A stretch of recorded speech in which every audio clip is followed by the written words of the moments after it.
Hello everyone, Juxtaposition here. Today's video is going to be entitled Fandango Friday. Of course I'm being facetious because I believe if you've been watching my videos, you know that I am as serious as the business end of an M7 NATO issue bayonet. M7. Double edge, leaves a diamond shaped puncture wound pattern.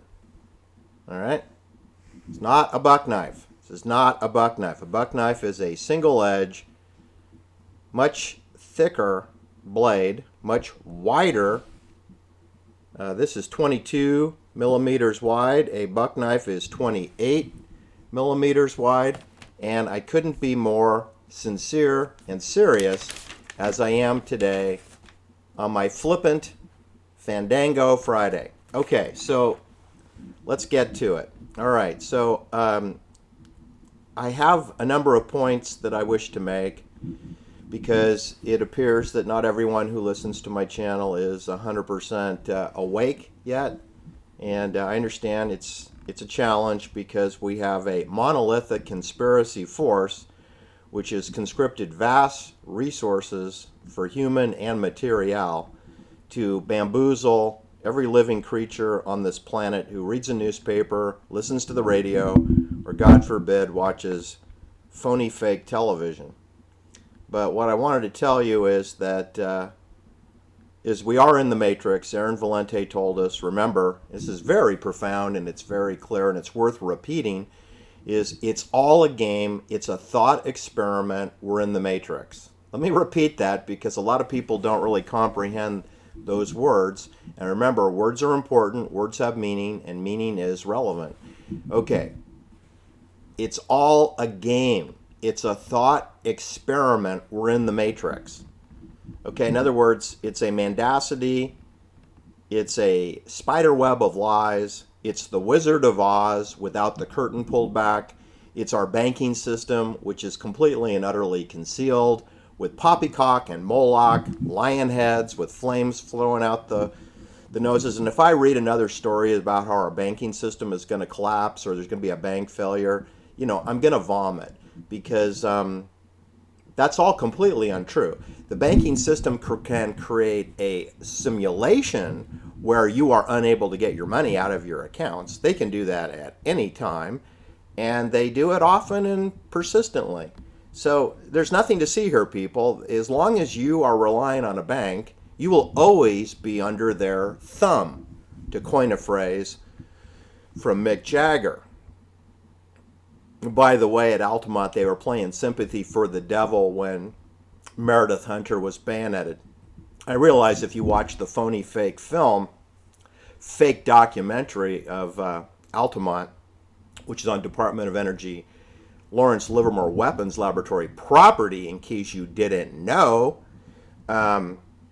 you will see that Mick Jagger is performing under my thumb while it appears that Meredith Hunter is being murdered. But that's an edit. That's like watching the Zapruder film and thinking you're watching a real-time, live piece of history. You're not. You're looking at poppycock. That's all that's ever presented to people. You've got to use your deductive reasoning. You need to use your common sense. Okay, so I guess I'll start with a quotation of John Fitzgerald Kennedy from April 27th, 1961, from the Waldorf Astoria Hotel in Manhattan, New York. And again, listen carefully. There's a lot of words here. I'm not going to read the whole speech, but just going to snippet out what is relevant to the here and now. Okay. If the press, and I'm going to substitute the word my viewers, if my viewers are awaiting a declaration of war before it imposes the self-discipline of combat conditions, then I can only say that no war ever posed a greater threat to our security. If you are awaiting a clear and present danger, a finding of a clear and present danger, then I can only say that the danger has never been more clear and its presence has never been more imminent. It requires a change in outlook As Aaron Valente told us, it's all a game, it's a thought experiment, we're in the matrix. It requires a change of outlook, a change in tactics, a change in missions by government, by the people, by every businessman or labor leader, and by every newspaper. Well, he's being very kind. There's no hope for the newspapers. Anyway, for we are opposed around the world by a monolithic and ruthless conspiracy that relies primarily on covert means for expanding its sphere of influence, on infiltration instead of invasion, on subversion instead of elections, on intimidation instead of free choice, on guerrillas by night instead of armies by day. It is a system which has conscripted vast human and material resources into building a tightly knit, highly efficient machine that combines military, diplomatic, intelligence, economic, scientific, and political operations. And I'm going to include pseudoscience along with political. In other words, liar, liar, pants on fire, whatever people can believe. Pseudoscience. Its preparations are concealed, not published. Its mistakes are buried, not headlined. Its dissenters are silenced, not praised. They're often murdered, too. No expenditure is questioned. No rumor is printed. No secret is revealed. It conducts the Cold War, in short, with a wartime discipline no democracy could ever hope or wish to match. All right, that's enough. But my point is that we're at war, okay? We are at war. And you're not going to get any snippets of truth on television. So, for example, if it's steroids in sports, you can see that the media universally denies that any sports presented on television are rigged or that the umpires and referees miss calls or make bad calls or mostly missed calls to help a team win, and that all the players are on performance-enhancing illegal products, narcotics and peptide hormones, from growth hormone, testosterone, cortisone, corticosteroids, human growth hormone, cow blood, synthetic hemoglobins, EPO, amphetamines, morphine, heroin, cocaine, caffeine, injected caffeine, not a cup of coffee. I'm talking about injecting caffeine in your belly subcutaneously. All right? All the athletes do that. Virtually no exceptions, okay? Now, in an amateur sport, you have kind of a blend of the people who are naive and they don't get it yet. They don't understand why they're not as strong as the other guy. But once you get to Division I, it's 100% doping. That's the level before you go pro. The level before you're pro, it's 100% doping. So, of course, it's 100% doping when you're pro. You'll notice that the media tells you that the implication is that all the players are vaccinated for COVID. That's completely a mendacity, completely false. They throw out Aaron Rodgers for the NFL and Kyrie Irving for the NBA, National Bastards Association, as examples of unvaccinated players, when the reality is they're all unvaccinated, okay? They're already on 24 performance-enhancing products. They don't need to take an experimental jab, which could end their career. Not to mention it's not going to help them perform. So, you have millions of dollars at stake. People are not going to do stupid things. Unless it's at the point of a bayonet, right? So, this is the world in which we live, all right? So, when you think that corporate executives or professional athletes are mean-spirited cheaters, you really need to hit the pause button on that. These people were conscripted into a system. It's the system that's corrupt, that corrupts them.